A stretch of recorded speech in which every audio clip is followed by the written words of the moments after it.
8월 28일 월요일 글로벌 마켓 헤드라인입니다. 월스트리트저널은 파월 의장이 9월 금리 동결 신호를 보냈다고 평가했습니다. 일본은행 총재는 일본의 물가가 목표치 2%보다 낮다고 강조했습니다. 미국의 장기 국채금리는 하락, 단기 국채금리는 상승했습니다. 엔달러 환율이 146.41을 기록했습니다. 엔화 가치 하락세가 지속되고 있습니다. 미국 상무장관의 방중 일정이 시작됐습니다. 반도체 수출 규제 등을 논의할 것으로 예상됩니다. 로이터 통신은 인도가 테슬라를 위해 전기차 관세 인하를 검토하고 있다고 보도했습니다. 중국이 주식거래 인지세를 인하한 가운데 추가 증시 활성 정책이 나올 것으로 예상됩니다. 로이터와 CNN 등이 챗GPT의 자사 콘텐츠 무단 사용을 차단했습니다.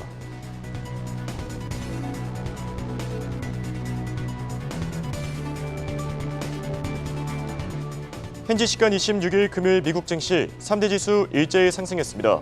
다우 0.73%, 나스닥 0.94%, S&P 500 지수 0.67% 상승 마감했습니다. 달러 인덱스 지난 한 주간 0.85% 상승했습니다. 미국의 10년물 국채금리 지난 한 주간 2.51%포인트 하락했습니다. 필라델피아 반도체 지수 지난 한 주간 1.32% 하락했습니다. We are prepared to raise rates further if appropriate and intend to hold policy at a restrictive level until we are confident that inflation is moving sustainably down toward our objective. Getting inflation sustainably back down to 2% is expected to require a period of below-trend economic growth as well as some softening in labor market conditions.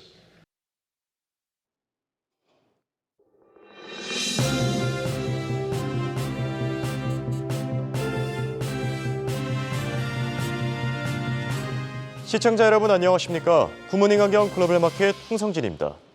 지난주 잭슨홀과 엔비디아 실적 발표라는 양대 이벤트를 소화한 미국 증시, 이번 주는 고용과 물가 지표를 주시하며 움직일 전망입니다. 특히 지난주 파월 의장의 다소 매파적인 발언에도 불구하고 3대 지수가 일제히 상승한 점은 상당히 긍정적이었는데요. 지난해 잭슨홀 쇼크와는 전혀 다른 양상이 나타나며 하반기 증시 랠리를 둘러싼 기대감도 한층 더 커지고 있습니다. 한편 이번 주는 고용주간이라고 불릴 정도로 미국의 노동시장 현황을 파악할 수 있는 고용 지표들이 대거 발표됩니다. 우선 현지 시간 29일 발표되는 미국의 구인 이직 보고서를 필두로 30일에는 ADP 민간 고용 보고서, 그리고 9월 1일에는 비농업 고용 보고서가 발표되는데요. 미국의 고용 시장이 여전히 견조한 흐름을 나타낼 경우 연준의 추가 긴축 가능성도 늘어날 것으로 예상됩니다. 또 고용 지표와 함께 시장의 주목을 받게 될 경제 지표, 바로 연준이 중시하는 물가 지표인 PCE 가격 지수인데요. 앞서 미국의 근원 PCE 가격 지수는 지난달 4.1%로 집계되며 2021년 9월 이후 최저 수준으로 떨어진 바 있었죠. 9월 FOMC 회의를 앞두고 이번 달에는 어떻게 발표될지 지켜보는 것도 또 다른 증시 관전 포인트가 되겠습니다. 그럼 이번 주도 저희와 함께 힘차게 출발해 보시죠. 굿모닝 환경 글로벌 마켓 지금 시작합니다.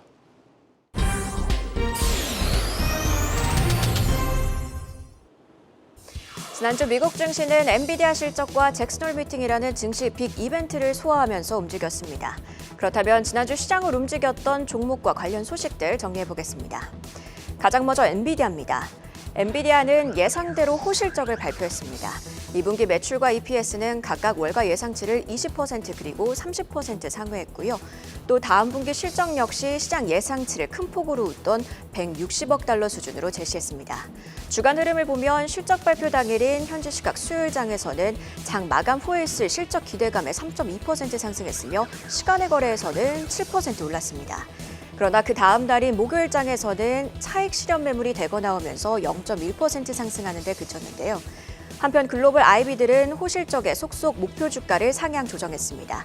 JP모간, 뱅커브 아메리카, 시티, 웰스파고 등은 목표 주가를 600달러 이상으로 높여 잡았고요. 심지어 로젠블렛은 목표 주가를 1,100달러까지 상향 조정했습니다. 그러나 도이치방크 등 일각에서는 목표 주가를 상향 조정하면서도 단기 상승폭이 크다며 투자 의견은 비중 유지로 유지했습니다. 엔비디아 한 주 동안 0.45% 빠졌습니다. 이에도 지난주에는 기술주 M&A와 관련해 각국 반독점 관련 소식도 여러 전해졌는데요. 일단 마이크로소프트는 액티비전 블리자드 인수를 위해 영국 규제 당국에 이례적으로 새로운 인수안을 제출했습니다. 새 인수안에는 액티비전의 클라우드 게임 배포 권리는 마이크로소프트가 인수하지 않고 프랑스의 유비소프트 엔터테인먼트에 넘기겠다는 내용이 담겼는데요. 새 인수안을 발표한 현지 시각 20일, 마이크로소프트는 장중 1% 오르다가 상승폭을 줄이며 0.18% 상승 마감했고요. 이날 액티비전은 1%, 유비소프트웨어는 유럽 시장에서 8% 상승했습니다. 미국 반도체 기업인 브로드컴은 영국 경쟁시장국이 VM웨어 인수를 승인했다는 소식에 현지 시각 21일 4% 올랐으며 VM웨어도 이날 4.9% 상승 곡선을 그렸습니다. 영국 규제 당국은 브로드컴의 VM웨어 인수가 영국의 부품 공급 경쟁을 저해하지 않을 것이라고 판단했고요. 이제 브로드컴은 중국의 결정만을 앞두고 있는 상황입니다. 브로드컴 한 주간 1.47% 하락했고요. VM웨어는 4.9% 상승했습니다. 이번에는 IPO 관련 소식입니다. 현재 시각으로 지난주 월요일 영국 반도체 설계 기업인 ARM은 나스닥 상장을 위해 미국 증권거래위원회에 증권 신고서를 제출했습니다. 티커명은 ARM이며 9월에 상장을 할 것으로 보이는데요. 식료품 배달 스타트업인 인스타카트도 현재 시각으로 지난주 금요일 증권거래위원회에 준비 서류를 제출했습니다. 정확한 상장 날짜는 알려지지 않았으나 시장에서는 돌아오는 9월 중 티커명 CART, 즉 카트로 상장되리라 보고 있고요. 마케팅 자동화 플랫폼인 클라비오 또한 지난주 금요일 관련 서류를 제출했습니다. ARM뿐 아니라 실리콘밸리 스타트업들의 IPO가 줄줄이 예고된 상황에서 해당 기업들의 상장으로 얼어붙었던 기술주 IPO 시장이 다시 활기를 띨 수 있을지 관심이 갑니다. 금융주들은 지난주 금요일 국제신용평가사인 S&P의 미국 중소형은행 신용등급 강등 소식에 하방 압력을 받았습니다. 해당 소식이 전해진 건 현지 시각 21일이었고요. 이날 신용등급이 하향 조정된 코메리카와 키코프는 각각 4%씩 하락했고 JP모건을 비롯한 대형 은행들도 압박을 받으면서 약세를 보였습니다. JP모건 한 주 동안 1.4% 하락했습니다. 한편 코로나 변이 유행의 제약주 그중에서도 코로나 관련주들은 현재 시각으로 지난주 월요일과 화요일 상승 흐름을 보였습니다. 노바백스는 현재 시각으로 월요일 새 코로나 백신이 동물을 대상으로 한 소규모 시험에서 에리스 변종에 대한 면역 반응을 형성했다고 발표한 바 있습니다. 해당 소식에 현재 시각으로 21일과 20일 각각 13%씩 상승 곡선을 그렸습니다. 이어서 소매주 흐름도 체크해 보겠습니다. 지난주 여러 소매 기업들이 실적을 발표했는데요. 백화점 체인인 메이시스는 예상으로 또는 실적을 발표했지만 다음 분기 EPS 가이던스를 예상치였던 27센트를 훨씬 밑도는 2센트에서 3센트 손실로 제시하면서 하락했습니다. 상품 수요 둔화와 함께 소비자들의 부담이 증가했다고 지적했고요. 어닝 쇼크에 일주일간 18% 밀렸습니다. 딕스 스포팅 굿즈와 풋라커도 실적을 발표했는데요. 딕스 스포팅 굿즈는 3년 만에 처음으로 실적이 예상을 밑돌았고 20년 만에 처음으로 실적 축소를 언급했습니다. 풋라커도 올해 실적 전망을 5월에 이어 추가로 하향 조정했는데요. 소비자들이 압박을 받으면서 비필수재 소비가 위축된 모습이고요. 따라서 딕스 스포팅 굿즈는 한 주간 23%, 풋라커는 30% 가까이 밀린 모습입니다. 여기에 나이키는 중국 매출 둔화 우려까지 겹치면서 현재 시각으로 목요일장까지 11거래일 연속으로 하락세를 이어갔습니다. 이는 IPO 이후 최장기간 하락세인데요. 그러나 현재 시각으로 금요일장에서는 1% 반등에 성공했습니다. 나이키 한 주 동안 4% 하락했습니다. 마지막으로 보잉은 현재 시각으로 목요일 제조 결함으로 보잉 737 맥스 인도가 지연될 것이라고 밝혔습니다. 항공기 압력 격벽에 결함이 나타났고요. 따라서 보잉의 연간 737 맥스 인도 목표인 450대 인도가 어려워질 수도 있다는 우려에 보잉은 이날 4% 밀렸습니다. 그러나 금요일장에서는 진화 러몬도 상무부 장관의 방중을 앞두고 보잉이 4년 만에 737 맥스 기종의 중국 인도를 준비 중이라는 보도가 나왔습니다. 외신들은 러몬도 장관의 방중을 계기로 일부 교역 분야에서 미국과 중국이 합의에 이르렀다고 전했고요. 해당 소식에 보잉은 금요일장에서는 2% 올랐지만 주간 기준으로는 1.6% 밀렸습니다. 이어서 현재 시각으로 지난주 금요일장 시장을 움직였던 글로벌 IB들의 리포트들도 확인해 보시죠. 파이퍼 샌들러는 달러트리의 투자 의견을 비중 확대로 유지했습니다. 그러나 어닝 쇼크를 이유로 목표 주가를 165달러에서 160달러로 하향 조정했습니다. 시티는 펠로톤 투자 의견을 매수로 유지했습니다. 그러나 장기 성장 전망이 불투명하다며 목표 주가는 기존의 17달러에서 13달러로 하향 조정했습니다.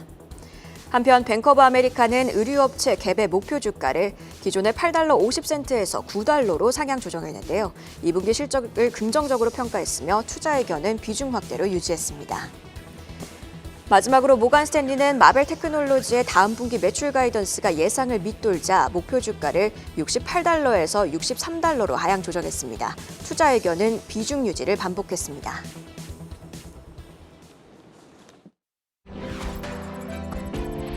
Connect the world. Good morning, 한경 글로벌 마켓. 네, 지난 금요일 3대 지수 모두 상승한 가운데 3대 지수 ETF도 일제히 상승했습니다. 전 섹터가 모두 상승한 모습이었는데요. 그중에서도 XLY 이미 소비재 ETF와 XLK 기술주 ETF가 1%대, 또 XLE 에너지 ETF가 0.9%대로 상승폭이 가장 컸습니다. 지난 금요일 주요 원자재 마감 시황도 살펴보겠습니다.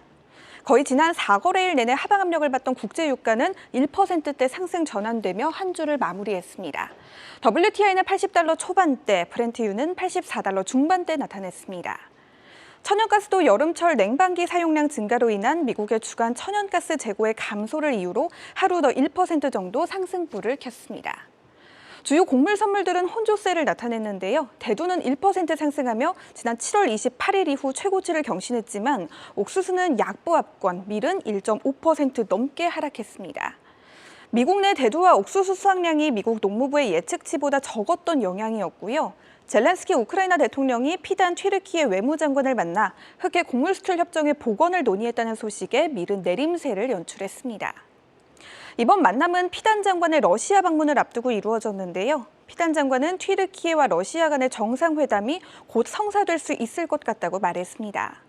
흑해 곡물 수출 협정의 재연장을 이끌어낼 수 있는 유일한 국가가 튀르키예로 꼽히고 있는 만큼 긍정적인 기대감이 작용할 것으로 보입니다.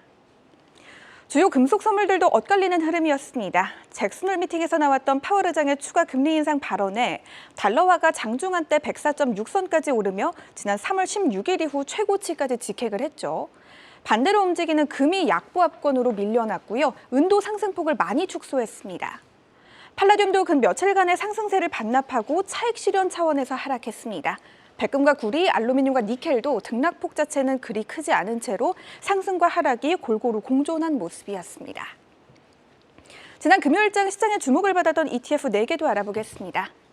먼저 미국 가솔린 펀드입니다. 티커명 UGA고요.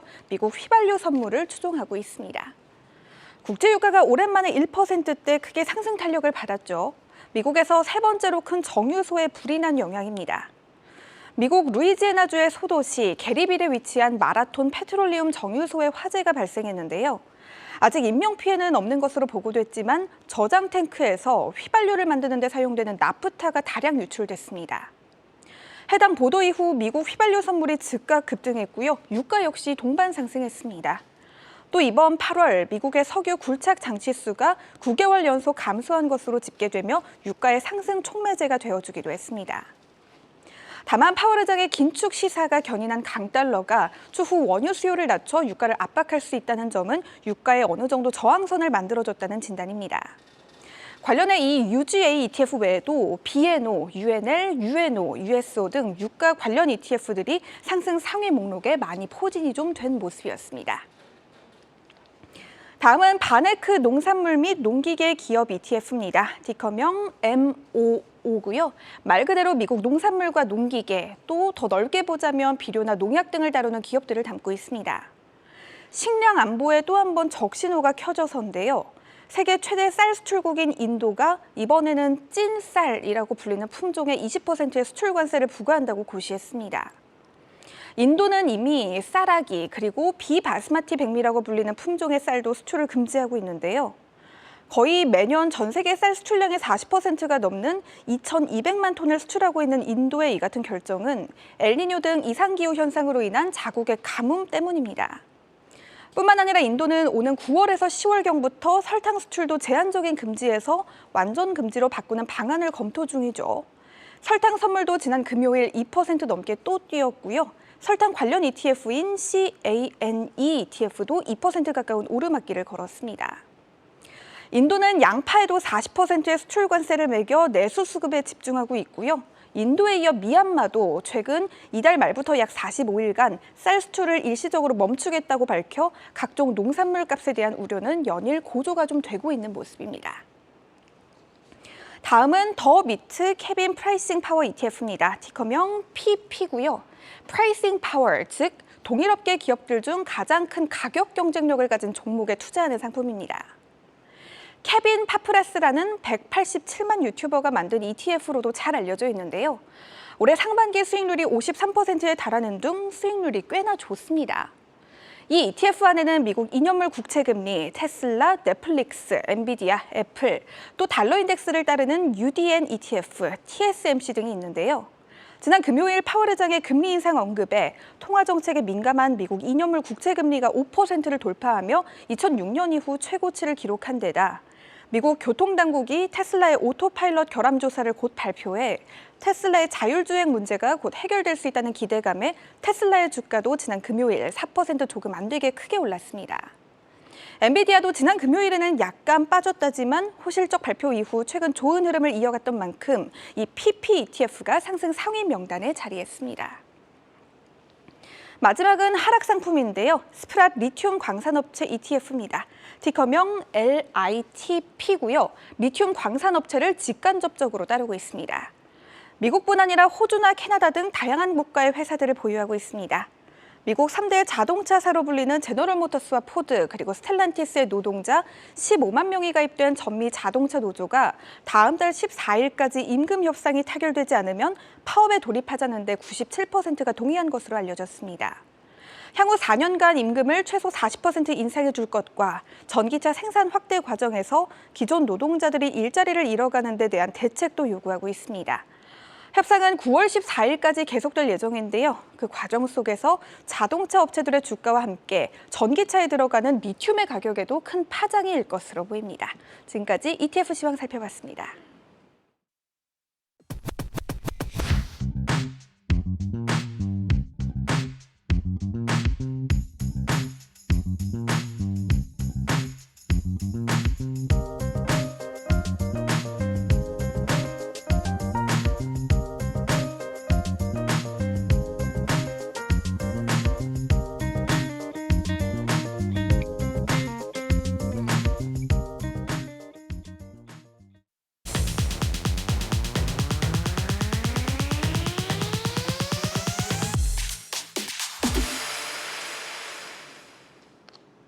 월가 인사이드입니다. 지난주 26일 파월 의장은 잭슨홀 연설에서 중앙은행장 특유의 모호한 태도를 유지했습니다. 주말 사이 전해진 한국 경제 기사들에서도 당장은 놀라움이나 파월 쇼크는 없었다는 평가가 나온 이유인데요. 오늘은 이날 어떤 이야기를 했는지 또 이에 대한 시장 반응은 어땠는지 종합적으로 정리해 보겠습니다. 파월 의장, 작년보다는 조금 더 길게 이야기하지만 요점은 같다며 서문을 시작했습니다. 인플레이션을 목표치인 2%로 낮추는 것이 연준의 할 일이라며 꼭 그렇게 만들 것이다라고 말을 했고요. 지난 한 해간 열심히 긴축을 해서 현재 정점보다는 인플레이션이 많이 낮아졌지만 여전히 높은 상태라는 점을 강조했습니다. 여기에 더해 인플레이션이 확실히 잡혀간다는 신호가 있을 때까지 필요하다면 추가 금리 인상이 있을 것이라는 기조도 유지했습니다. 다만 지표를 해석하고 결정함에 있어 불확실성들과 리스크를 강조하는 모습은 보였는데요. 특히 마지막에는 구름 낀 하늘의 별들 옆을 지나는 것과 같다며 향후 결정에 더욱 신중히 접근하겠다고 강조하는 말도 보였습니다. 이에 대해서 포브스에서는 신중한 접근이라는 용어가 9월 연준 회의에서는 금리 인상을 하지 않고 관망하는 행보를 보일 것이라고 전망을 했는데요. 11월 미팅에서 인상 여부가 관건이라며 앞으로 노동시장과 임금 상승 같은 지표를 더욱더 면밀히 살핀 이후 결정을 내릴 것이라고 전했습니다. 때문에 금요일에 발표될 8월 고용지표에 더욱 관심을 기울여야 한다고 강조도 했습니다. 이어서 보시면요. 로이터에서는요. 미국 연준이 예상인 올해 한 차례 0.25%포인트 인상보다도 매파적이고 긴축적인 결정을 혹여나 내린다면 다른 나라들 경제에 타격을 줄 수 있다는 기사를 내놓기도 했는데요. 작년 미국 연준의 매파적인 태도도 달러 강세를 불러오면서 다른 나라들의 경제에 타격을 주긴 했지만 작년엔 모두 다 같이 금리를 인상하던 추세라 그 영향이 제한적이었다고 짚었습니다. 다만 올해는 벌써 브라질이나 칠레 그리고 중국 등의 국가들이 금리 인하에 돌입한 상황이기 때문에 예상과 다른 미국의 움직임이 나올 경우 글로벌 경제에 미칠 효과는 위험할 수 있다고 강조했습니다. 세 번째로 월스트리트저널도 보시겠습니다. 26일 파월 의장이 연설에서 추가 금리 인상도 가능하다는 점을 강조했지만 시장의 관심은 이제 언제 금리를 인하하느냐로 돌아섰다고 보도했습니다. 이번 주 공개될 31일의 7월 개인 소비 지출, PC 물가지수 그리고 다음 달 1일에 공개되는 8월 고용 동향이 예상 외에 큰 폭의 상승 흐름을 보이지만 않는다면 연준의 다음 행보는 금리 인상이 아닌 금리 인하가 될 것이란 전망입니다. 파월 의장이 만약 추가 금리 인상을 불필요하다는 판단을 속으로 내렸다고 해도 중앙은행장으로서의 말이 갖는 무게를 감안해 이번 자리에서 신중하고 모호한 발언을 내렸을 것이라는 분석이 작용했는데요. CME 패드워치에 따르면 금리 선물 시장에서 그 인하 시기를 내년 6월 정도로 판단하고 있습니다. 이 개별 증시 관련 전문가들의 발언도 한번 모아보면요. 먼저 뉴욕의 네티시스 수석 이코노미스트인 크리스토퍼 호치는 연준이 더욱 명확한 경제 둔화 신호가 지표에 나타나길 기다리고 있다면서 다만 기존의 금리 인상과 유지를 기조를 반복한 것만으로도 기업들의 대출 금리나 모기지 금리를 압박해 금융 상황의 압력을 유지하는 효과가 있었다고 전했습니다.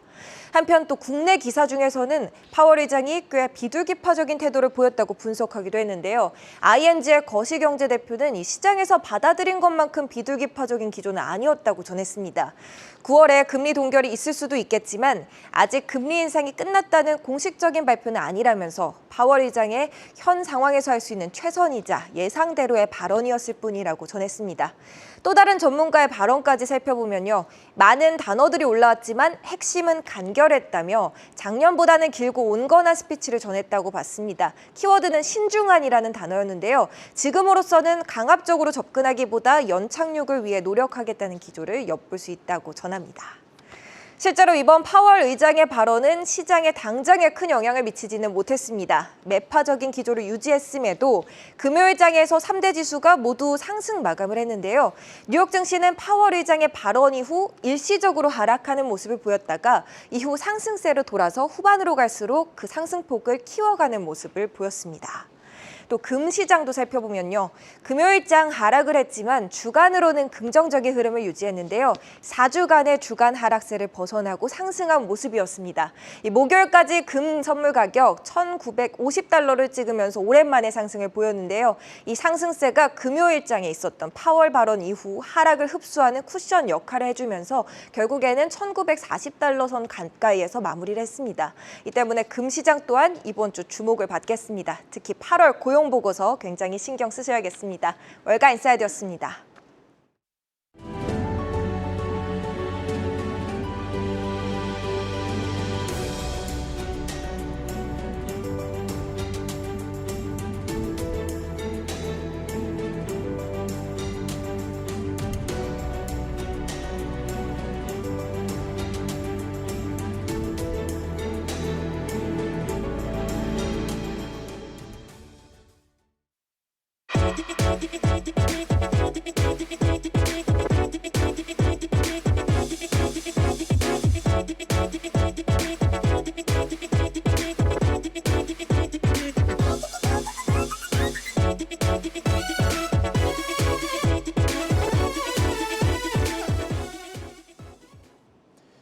글로벌 이슈와 해외 토픽 확인해보는 시간입니다. 주말 사이 나온 소식들 확인해보시죠. 먼저 마켓워치의 헤드라인입니다.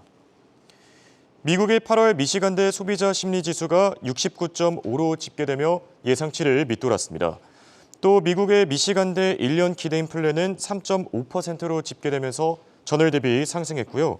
CME 패드워치에 따르면 미국의 9월 금리 동결 가능성은 80%로 집계됐습니다. 자, 오늘의 첫 번째 이슈는 경제 지표부터 체크해 보겠습니다. 미시간대 소비자 심리 지수가 공개됐는데 어떻게 나왔습니까? 네, 현재 시간으로 지난주 금요일 미국의 8월 미시간대 소비자 심리지수가 발표가 됐습니다. 69.5로 최종 집계가 됐고요. 이는 앞서 발표된 예비치와 또 월스트리트저널이 집계했던 시장 예상치인 71.2를 밑돌았고요. 전달 7월 달에 집계됐던 71.6 또한 밑돌았습니다. 네, 미국인들의 소비 심리가 조금씩 위축되는 모습인데요. 그렇다면 소비자 기대 지수는 어떻게 나왔습니까? 네, 8월의 소비자 기대 지수는 65.5로 집계가 됐습니다. 예비치인 67.3과 또 전월의 68.3보다 마찬가지로 낮아졌고요. 기대 인플레이션도 살펴볼 텐데요. 1년 기대 인플레이션은 3.5%로 예비치인 3.3%보다 높아졌습니다. 또 전월의 3.4%보다도 상승했고요. 장기 기대 인플레이션은 3%로 예비치인 2.9%보다 높아졌지만 전월 수치와는 같았습니다. 미시간대학교는 지수가 지난 몇 달간 큰 폭으로 오른 뒤에 8월에는 소폭 하락을 하면서 약간 횡보했다고 밝혔고요. 경제 긍정적 그리고 부정적인 요인이 복합적으로 작용하면서 추세적으로 각 요인이 상쇄됐다고 설명했습니다. 또 1년 기대 인플레이션은 팬데믹 이전에 2년간 보였던 2.3에서 3%를 웃돌고 있으며 장기 기대 인플레이션은 팬데믹 이전에 2년간 보였던 2.2에서 2.6%를 웃돈다고 밝혔습니다. 네, 지난주 발표된 미국의 경제 지표 체크해봤습니다. 다음은 CNBC의 헤드라인입니다. 클리블랜드 연은 총재가 추가 금리 인상 가능성을 시사했습니다. 또 시카고 연은 총재는 미국의 경기 연착륙 가능성이 여전하다고 평가했고요. 일본은행 총재는 일본의 인플레이션이 목표치 2%보다 여전히 낮다라고 평가했습니다. 지금 일본의 인플레이션이 3% 수준인데 왜 2%보다 여전히 낮다라고 했냐면은 아무래도 일본의 인플레이션이 연말까지는 계속 떨어질 가능성이 높다. 이 부분을 좀 반영한 게 아닌가라는 생각이 들고요. 자, 연은 총재들의 발언 차례대로 살펴보겠습니다. 클리블랜드 연은 총재, 추가 금리 인상 가능성을 시사했는데 시장 반응과 함께 어떤 발언들 나왔는지 짚어주시죠. 네, 현지 시간 25일 오전에 로레타 메스터 클리블랜드 연은 총재가 파월 의장의 잭슨홀 심포지엄 발언 직후에 CNBC와 인터뷰를 가졌습니다. 인플레이션을 목표치인 2%로 되돌리기 위해서 연준은 아마도 해야 할 일이 남아있을 거라고 밝혔는데요. 이는 추가 금리 인상 가능성을 시사하는 발언이었습니다. 메스터 총재는 우린 긴 길을 걸어왔지만 인플레이션이 여전히 높기 때문에 아직 만족하고 싶지는 않다고 말했습니다. 인플레이션이 신속하고 꾸준히 하향하고 있다는 더 많은 증거가 필요하다고 밝혔습니다. 다만 메스터 총재는 연준이 어느 정도까지 금리를 올려야 하는지에 대해서는 구체적으로 답변하지 않았는데요. 연준이 내년에 금리를 인하할 것으로 보고 있지 않다고 덧붙이기도 했습니다. 이처럼 파월 의장에 이어서 클리블랜드 연은 총재도 연준이 추가 긴축을 단행해야 할 수도 있음을 나타냈는데요. 메스터 총재는 올해 FOMC에서 투표권을 가지지는 않습니다. 네, 이어서 시카고 연은 총재의 발언도 함께 짚어보겠습니다. 굴스비 총재, 대표적인 비둘기파 위원으로도 알려져 있죠. 미국 경제에 대한 강한 자신감을 드러냈습니다. 이번 발언은 어떻게 보면 되겠습니까? 네, 클리블랜드 연은 총재에 이어서 이번에는 시카고 연은 총재 발언도 짚어보겠습니다. 현지 시간 25일 오스탄 굴스비 시카고 연은 총재도 잭슨홀 심포지엄에 참석하면서 CNBC와 인터뷰를 가졌습니다. 여전히 경기 연착륙이 가능하다는 입장을 내비쳤는데요. 굴스비 총재는 지난 2달 동안 큰 경기 침체 없이 인플레를 낮출 수 있는 이상적인 경로를 달성할 수 없다고 생각할 정도의 일은 일어나지 않았다고 말했습니다. 큰 경기 침체 없이 인플레이션을 낮추는 건 가능하다면서 연착륙에 대한 자신감을 갖고 있다고 밝혔습니다. 굴스비 총재는 지난 몇 달 동안 그랬던 것처럼 연착륙을 향한 길이 계속 진행되는 기간인 것 같다면서 금리를 얼마나 오랜 기간 동안 유지할 건지가 관건이라고 말했습니다. 또 인플레이션이 몇 달간 둔화되긴 했지만 아직 갈 길이 멀다고 덧붙이기도 했는데요. 비즈니스 사이클이 매우 이례적이라고 지적하기도 했습니다. 채권 수익률 상승에 대해서는 경제에 문제가 되지 않을 수 있다고 밝혔고요. 또 골스비 총재는 인플레이션이 실제로 3%까지 떨어지지 않을 수도 있다면서 2%까지는 인내심을 가져야 한다고 말했습니다. 네, 이어서 로이터 통신의 헤드라인 확인해 보시죠. 유럽연합의 디지털 플랫폼 규제법이 발효됐습니다. 또 암젠과 호라이전의 인수합병에 청신호가 켜졌다는 평가가 나왔고요. 미국 상무장관의 방중 일정이 시작된 가운데 반도체 수출 규제 등을 논의할 것으로 보입니다. 자, 이번엔 유럽으로 넘어가 보겠습니다. 디지털 플랫폼 규제법이 발효됐다. 이건 어떤 내용입니까? 네, 현재 시간 25일 온라인상에 불법이나 허위 콘텐츠가 유포되는 걸 방치하는 이 글로벌 플랫폼 기업에 수십억 유로의 벌금을 부과하는 유럽연합의 디지털 서비스법이 발효됐습니다. 그리고 현지 시간 27일에는 주요 외신에 따르면 유럽연합의 해당 디지털 서비스법은 서비스 이용자가 영내 인구의 10%를 넘는 기업을 초대형 온라인 플랫폼으로 분류하고 높은 강도로 규제할 예정입니다. 페이스북부터 인스타그램, 틱톡, 유튜브, 현재는 X가 된 트위터, 링키드인, 핀터레스트, 그리고 스냅챗 등 8개 SNS 기업, 그리고 아마존과 알리바바 등 5개 전자상거래 업체가 바로 그 대상인데요. 애플의 앱스토어나 구글 플레이 등의 모바일 앱스토어들, 그리고 마이크로소프트 빙 같은 검색 엔진도 적용 대상에 포함됩니다. 넷플릭스와 이베이, 또 에어비앤비 등이 적용 대상에서 제외된 것에 대해서 유럽연합의 집행위원회 내부에서는 일부 비판의 목소리가 나오기도 했는데요. 유럽연합 측은 6개월간의 유예기간과 함께 규제 대상을 늘려갈 방침입니다. 해당 기업들은 가짜뉴스와 아동학대, 혐오 발언 등의 범죄와 관련된 콘텐츠를 신속하게 제거해야 할 의무를 갖게 되고요. 허위 콘텐츠가 퍼지는 걸 막기 위한 자체 대책을 마련해야 하고 인공지능 기술로 생성된 영상이나 이미지에 별도 표시를 해야 합니다. 또 종교와 성적 취향 등의 사생활 정보를 활용한 콘텐츠를 추천하거나 아동과 청소년을 대상으로 한 맞춤형 광고 등도 금지될 예정입니다. 이를 어길 경우 글로벌 매출의 6%를 벌금으로 내야 하는데요. 따라서 빅테크들이 유럽연합으로부터 유례 없는 고강도 규제에 긴장하게 될 걸로 보입니다. 네, 이어서 로이터 통신의 헤드라인 하나 더 체크해 보겠습니다. 암젠과 호라이즌의 인수합병에 청신호가 켜졌다. 어떤 소식이 전해졌길래 그렇죠? 네, 주말 사이에 암젠과 호라이즌 이 두 기업의 합병에 청신호가 켜질 만한 소식이 전해졌는데요. 현재 시간 27일 미 연방거래위원회가 암젠의 호라이즌 테라퓨틱스 인수를 막는 법적 절차를 일시 중단하기로 했습니다. 해당 인수권은 278억 달러, 우리 돈으로는 약 37조 원의 규모입니다. 올해 글로벌 제약 바이오 업계에서는 최대 규모의 M&A로 꼽히는데요. 현재 시간 25일 미 연방거래위원회는 암젠의 호라이즌 인수와 관련해서 제기했던 소송 절차를 오는 9월 18일까지 중단한다는 내용의 서류를 행정법원에 제출했습니다. 이 소송의 필요 여부를 시간을 두고 들여다본다는 입장인데요. 지난 5월 중순에 반독점 소지가 있다면서 이의를 제기한 지 3개월 만에 입장을 바꾼 셈입니다. 암젠은 성명을 통해서 환영한다면서 법원이 인수를 금지할 법적인 근거나 사실이 없다는 걸 입증할 준비가 되어 있다고 밝혔습니다. 양측이 합의한다면 다음 달 13일 시카고 연방법원에서 열릴 예정인 가처분 심리도 취소될 전망인데요. FTC는 통상 반독점법 위반 여부에 대한 자체 판단이 마무리되기 전에 M&A가 진행되는 걸 막기 위해서 연방법원에 이중으로 가처분 신청을 내곤 합니다. 인사가 성사될 수 있을지 끝까지 함께 지켜봐야 할 것 같습니다. 네, 끝으로 CNN의 헤드라인 확인해 보겠습니다. 스페이스X 우주선 크루드래곤이 국제우주정거장 도킹에 성공했습니다. 또 채권 거물 엘 에리어는 파월 회장이 이번 잭슨홀 연설에서 중립적인 입장을 취했다고 평가했고요. 인도가 테슬라를 위해 전기차 관세를 15%까지 인하하는 방안을 검토하고 있습니다. 자, 마지막 이슈입니다. 스페이스X 크루드래곤이 국제우주정거장 도킹에 성공했는데요. 일론 머스크 상당히 기분이 좋을 것 같습니다. 마지막 이슈 전해주시죠. 네, 미국 동부 시간으로 현지 시간 27일 오전 9시 16분에 호주 상공에서 스페이스X의 유인 우주선 크루드래곤이 국제우주정거장에 성공적으로 도킹했습니다. 크루드래곤은 스페이스X의 7번째 ISS 유인 수송 임무를 수행하는 우주선입니다. 전날 오전에 플로리다주의 케이프 커네버럴 케너디 우주센터에서 날아오른 지 약 30시간 만에 도킹에 성공한 건데요. 나사와 스페이스X의 미션 제어팀은 전체 도킹 과정을 면밀하게 관찰했습니다. 도킹 후에 4명의 비행사는 크루드래곤과 국제우주정거장을 안전하고 밀폐된 상태로 연결하기 위해 필요한 절차에 착수했고요. 비행사 4명은 6개월간 국제우주정거장에 머물면서 200여 가지의 과학 연구와 실험을 진행한 뒤 내년 초 지구로 복귀할 예정입니다.